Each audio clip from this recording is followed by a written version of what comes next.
march of time.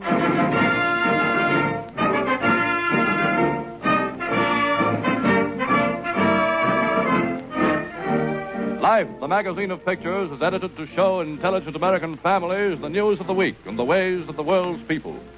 Life is edited for the families of men like Thomas E. Dewey, famed record-smashing district attorney of New York City.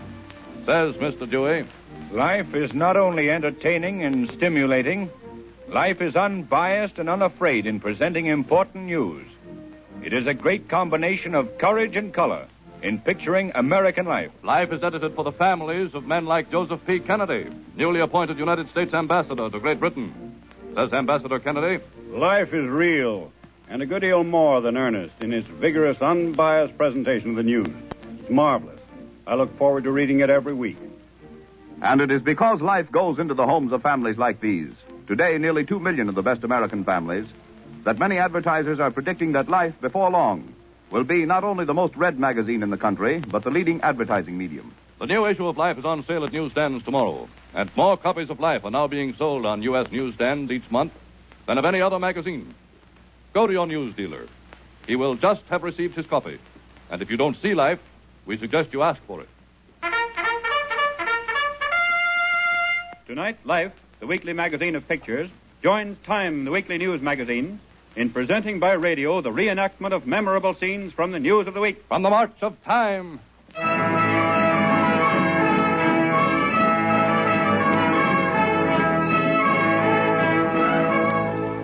The Philippine Islands. This week in Manila comes the climax of a story which begins on a corner of the Calamba Sugar Estate, bordering the Manila Golf Course, where Filipino washerwoman Dominga Capati is scrubbing clothes as a caddy approaches her. Hey! Did you see a golf ball come out this way? What? Oh, that little white ball they hit around over there? Yes. Did you see it? No, I did not. And if you ask me, a sensible people ought to find something better to do with their time than walk around in the hot sun. Hit the ball. Go look for it. Hit it again. Foolishness. Easy to talk with when you've never tried it. Try it? Huh. But if I did, I would hit it harder than those big fat men. Those women with their little thin arms. You could not even hit the ball. Oh, you think so, huh? All right. Just put a ball down on the ground there. Go ahead. Put the ball down on the ground. Now, give me one of those sticks. Now, stand back out of my way. There! Now, get along and don't bother me. I've got work to do. Hey, wait. Let me see you do that again. Okay. 250 yards. Here, try another.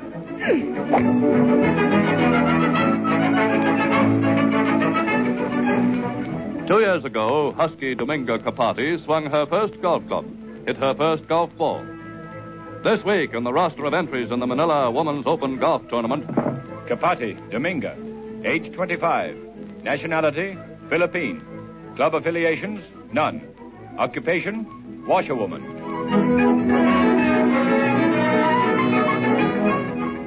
The opening day of the tournament. Up to the first tee steps Dominga Capati, only native Philippine entry in the match. She tees up her ball, looks once down the fairway, swings.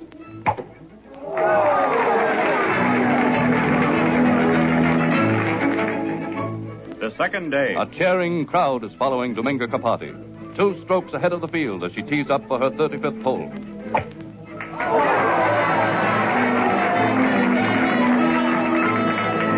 The final day. Dominga Capati is 4 strokes ahead of her nearest competitor, socialite Jean Morgan, as she prepares to putt on the 72nd and final hole of the tournament. Quiet, please. Quiet for Senorita Capati.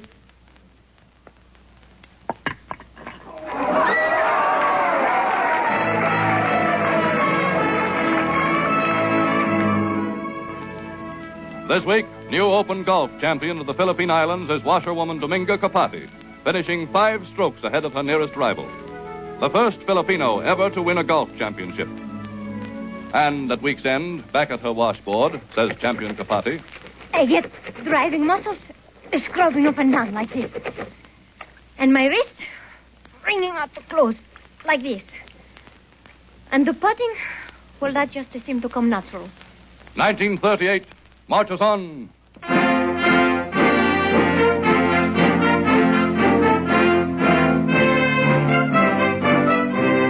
The USA, this week of 1938. There is a new situation at sea which our nation can no longer ignore. That new situation involves the actions of three naval powers, Germany, Italy, and Japan. Against that new situation, the United States must be prepared with a navy second to none.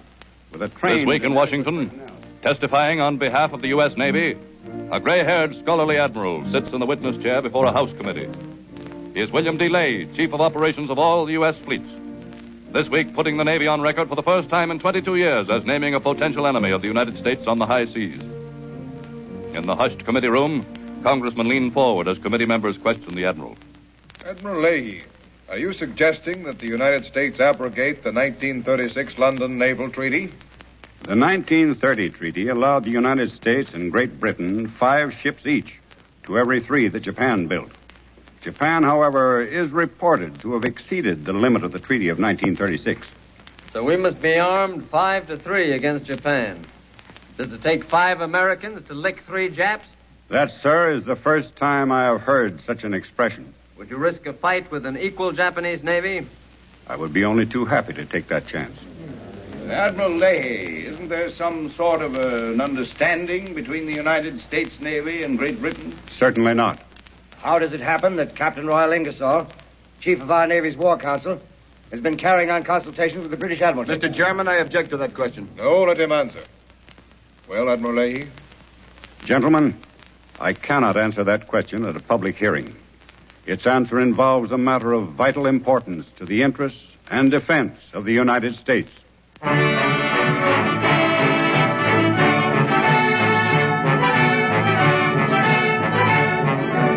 But 24 hours after Admiral Leahy's refusal to answer the question of the U.S. Navy's secret business with the British Admiralty, from the office of Secretary of State Cordell Hull has issued a terse announcement.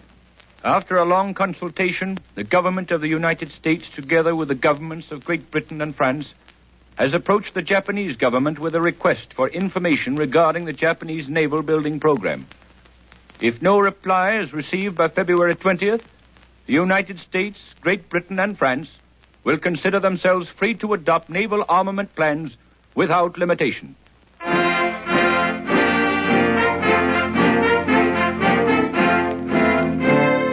Promptly on the floor of the United States Senate, Mr. President, the Chief Admiral of the United States Navy speaks of Japan, Italy, and Germany as an alliance of enemy powers. We have seen our State Department act as if in alliance with Great Britain and France. I demand to know the meaning of this. The Senator is jumping to conclusions, and I can assure the Senator on the word of the Secretary of State that we have not entered an alliance or combination of any kind with any foreign power. Mr. President, Senator Famato.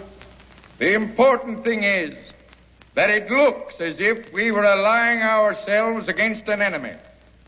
And when other nations see that we are building a navy, the like of which has never been seen in time of peace, they can draw but one conclusion. These things cannot be whistled down the wind. These things lead to war. Mr. President, the governments of Japan, Germany, and Italy are each and every one embarked on wars of conquest. If the democracies act together, there is nothing strange about it. As for the United States, we must be prepared without alliance to destroy any power that dares to attack us.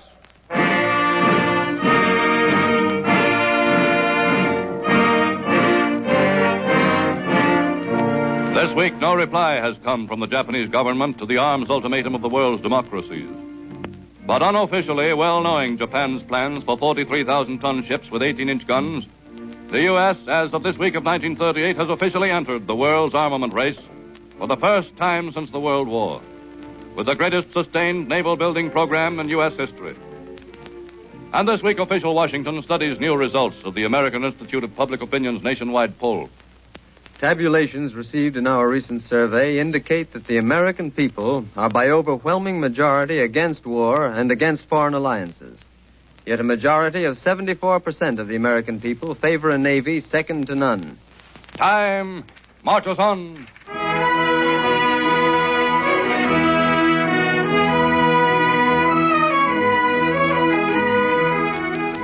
On a morning a fortnight ago in the slum section of Birmingham, Alabama, a lanky, bare-headed Negro youth, a canvas under his arm, hurries into the open door of a small shanty. Hey, Mom, where are you? Coming, son. I'm coming. Oh, where are my paintbrushes? What'd you do with them? Dan, Gustus, what's all the excitement about? What do you want with them brushes again? You remember this picture I done called Morning? Yeah? Well, I'm going to enter it in that competition they have them for young artists. You gonna do what? That's right. Miss Speed had my picture hanging in the bookstore downtown. She said everybody liked it. Mm-hmm. And you know who said I should put my picture in the contest? Crawford Gillis. Who's he? Why, he's a big artist, Ma. Augustus, that there exhibition is for white folks. Oh, Ma, that don't matter. Not in something like painting. Son, them white folks ain't gonna hang up a colored boy's picture. You know that. Well, look at Paul Robeson, Paul Lance Dunbar, and Bill Robinson. Nobody cares what color they are. Or get my paints, Ma. I got work to do.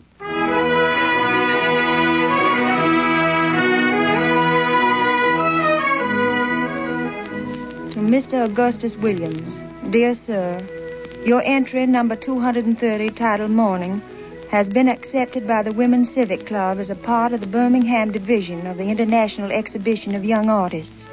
The exhibition open to the public will be held at the Birmingham Public Library.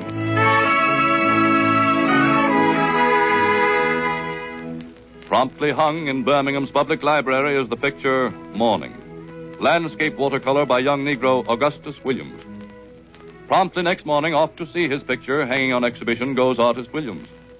Returns an hour later to his home. Well, Augustus, what did the folks say about your picture? They liked it, Mom. Is it got a lot of pictures hanging up there? Not so many. How'd yours look? Look good against the rest? I guess so. Augustus, what happened when you got there? Nothing, Mom. The guard just said Negroes weren't allowed. That's all.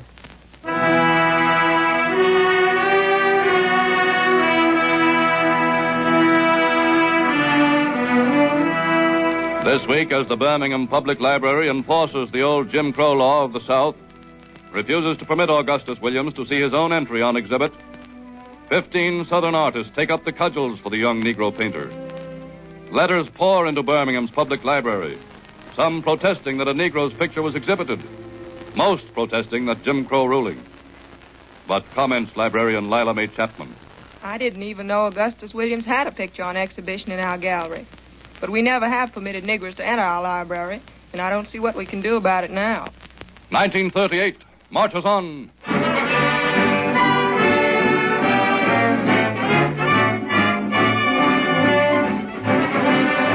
New York City. The small businessmen of this country are going to Washington and make history. We're going to get a hearing. We're going to tell the president what's what. We're going to punch and punch hard, holler and holler like hell.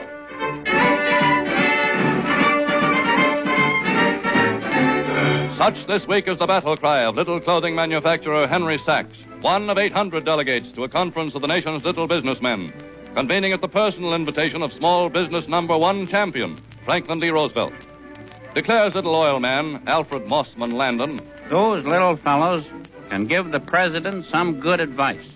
They are the backbone of the nation. Augurs Republican news pundit Mark Sullivan. Mr. Roosevelt is at last looking for useful guidance. Herbert Clark Hoover. Small businessmen of the nation will bring to Washington that element of common sense and stability so desperately needed at the present time.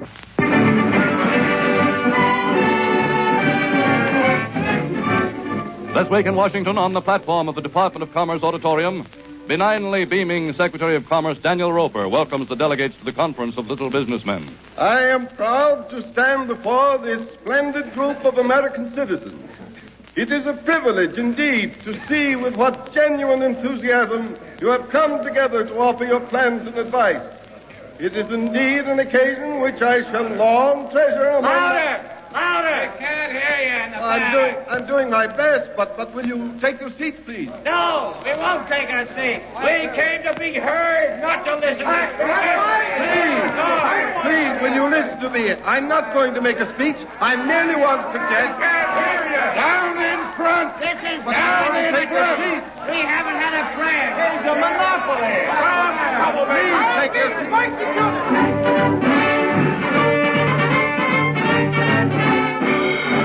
Second day of the Little Business Conference. Gentlemen, on behalf of the delegation from New York, I request that we get on with this day's business. Who gave you the right to talk for New York? Who gave New York a right to talk? What? New York thinks it's the whole United States. Brooklyn! Brooklyn! Move the meeting to Brooklyn! New York!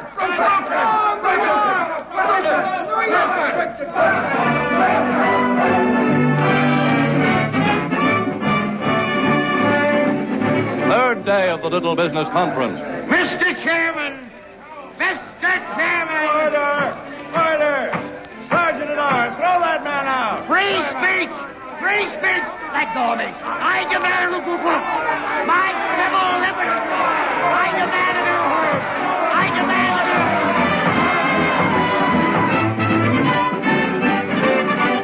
home! But at week's end, Little Business gets down to serious business. Presents to Franklin Roosevelt its official 23-point program.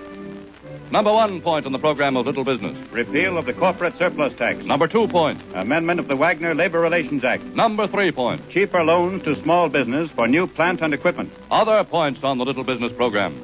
Federal economy. Social reform. Government hands off business, big and small. And at week's end, comments New York Times correspondent Arthur Kroc. The week had plenty of little laughs at the expense of little business. But the big laughs were on the big men who've been beating the drum for the little men. And the biggest laugh was on the big man who invited the little men to Washington, Franklin D. Roosevelt. Time marches on.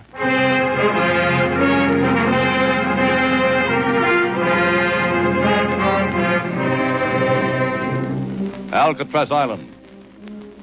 In the most grim and formidable of U.S. penitentiaries, one night this week, 2 guards approach the entrance to the cell block. Unlock and throw the heavy bolts. Roll back the massive steel door. Pause a moment on the threshold, then begin to walk slowly down the dimly lighted corridor towards the cell, which for 5 years has been occupied by prisoner number 85, Scarface Alphonse Capone. Everyone's quiet except him. Yeah, sounds cheerful enough. I guess his troubles are over. Number 85. Here we are. All right, Capone. Got to come along with us now. Yeah, you better quit singing, fella. Keep the others awake. Nice song, huh? Yeah. Come along now. Come with you? Yeah, that's right. Okay, but wait a minute. What's the trouble?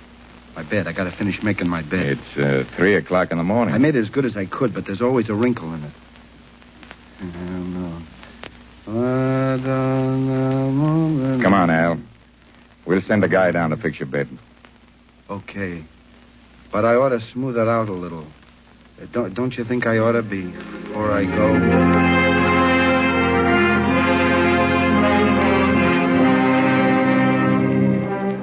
20 years ago, a swart, stocky Italian boy came out of Greenpoint, Brooklyn, and learned how to use a submachine gun on Chicago's South Side. Rode in an armored car, shot craps with $1,000 bills, sent floral tributes worth a fortune to the funerals of his victims, became the hero of short stories, movies, plays, the number 1 beer baron and big shot of the Prohibition era. This week, with eligibility for parole only 10 months away, into the hospital record at Alcatraz prison goes the entry... Number 85, Alphonse Capone. Hallucinations and mental collapse. Time marches on.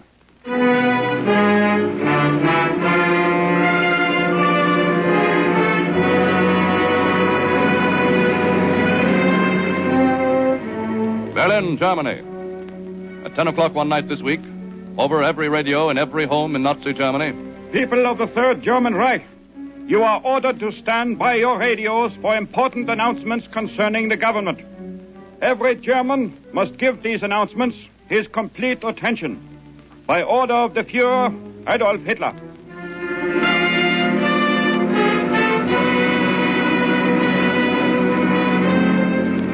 Such is the first hint to come to the German people of the events of a momentous week in Nazi German history. A week which brings to a climax the 5 years of growing friction between the Nazi political party of Adolf Hitler and old-line conservatives of the German army and aristocracy. A week which begins when into the private chancellery office of Adolf Hitler walk 6 Reichswehr generals, led by Chief of Staff Ludwig Beck and bemonocled Prussian Field Commander Werner von Frisch. We have come to you on certain grave matters which concern not only the army, but all Germany, Reichsführer. Of course, gentlemen. The aid we have been giving to General Franco in Spain, Reichsführer. Gentlemen, General Franco is combating the menace of Bolshevism, the greatest menace in the world today. Reichsführer, we have much to lose in Spain, nothing to gain. We have drained the resources of the German army to help a doubtful cause. It is time to call a halt. Is this the feeling of the army? It is the feeling, Reichsführer, not only of the army, but of the ambassador to Austria, von Papen, your foreign minister, von Neurath, of many of the highest men in the Third Reich. So, von Papen, Neurath, I see. The alliance with Italy. Again, we feel it is of doubtful value. And the persecutions of the church. In the past, the German people have fought and have suffered with faith in God. Germany cannot abandon that faith now. We trust, Reichsführer, that some action may be taken on these matters as soon as possible. And if such action does not meet with my approval? In view of the feelings of the army, Reichsführer, we have every confidence that your approval will be granted.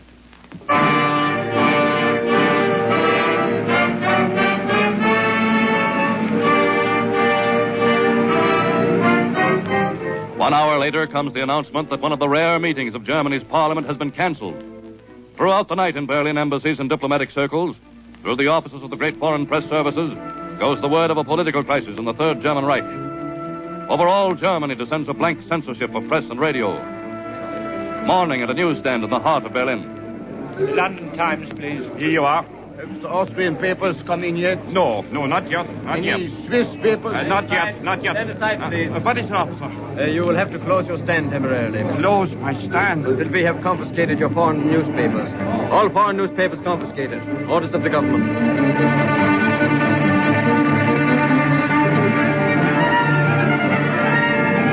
All through the following night, lights blaze at the Chancellery. Chief of Police Heinrich Himmler comes and goes. 3 o'clock the next morning, the German embassy in Vienna, post of conservative aristocratic Franz von Papen. Hello? Berlin calling Your Excellency. Go ahead, Berlin. Hello, Papen. This is Ribbentrop. Oh, yes. You are ordered to return to Berlin at once, Herr von Papen. Return to Berlin? But Ribbentrop, I can do that only on the orders of the foreign minister. I have just been appointed foreign minister by the Führer.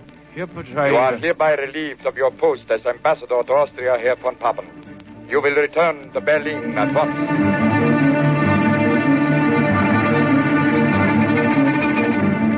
With the recall of Franz von Papen from Vienna, in the next 24 hours, recalled from Rome as Ambassador Ulrich von Hassel, recalled from Tokyo as Herbert von Dirksen. Late next night at the Berlin home of Conservative Army Commander-in-Chief Werner von Frisch. Well, what is it? I wish to see General von Frisch. I'm very sorry, but the general has already retired for the night. There's his room. Down the hall on the right, but... It's all right. Official business. But you can't... I tell you, it is official business. Hello. Who is it? Heinrich Himmler, Chief of Secret Police. Oh, yes, Herr Himmler. Is there some word? General von Frisch, by order of the Führer, I place you under arrest. You will remain here in quarters until further orders.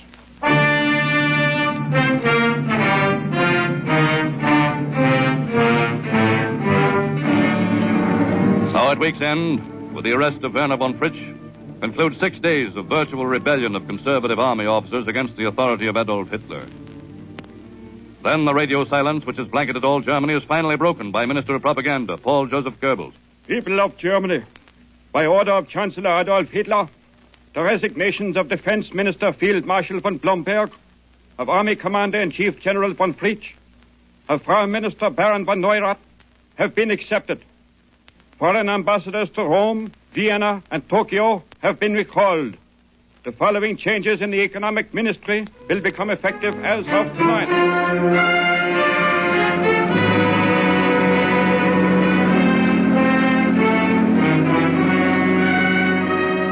In 6 days this week, Adolf Hitler completes a swift, secret purge of approximately 180 rebellious conservatives of the German army and diplomatic corps. In 1934, Adolf Hitler carried out an equally swift but bloody coup, which saw the execution of hundreds of his own Nazi party members. A purge followed 1 month later by the assassination of Austrian Chancellor Engelbert Dollfuss by Nazi agents.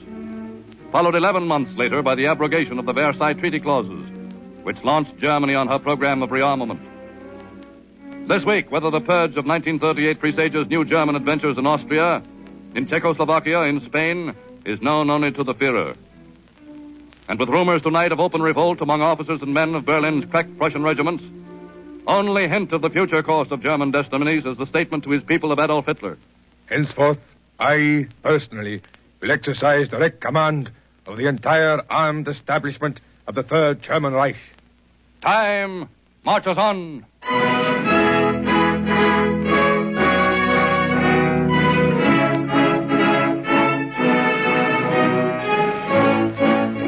The pageant of the week's news. Memorable scenes from the news of the world you have followed tonight on the March of Time. It is this great news pageant of the world that the magazine Life is unfolding every week before the eyes of its readers, in pictures. Stories and pictures from the week's news front. Only pictures could reproduce the now historic clash of personalities at the Washington Conference of Little Businessmen, where in 2 tempestuous days, the workings of pure democracy managed to produce a surprisingly forceful program. And only pictures could do justice to what is perhaps the greatest contrast in the week's news to the earnest brawling of America's little businessmen.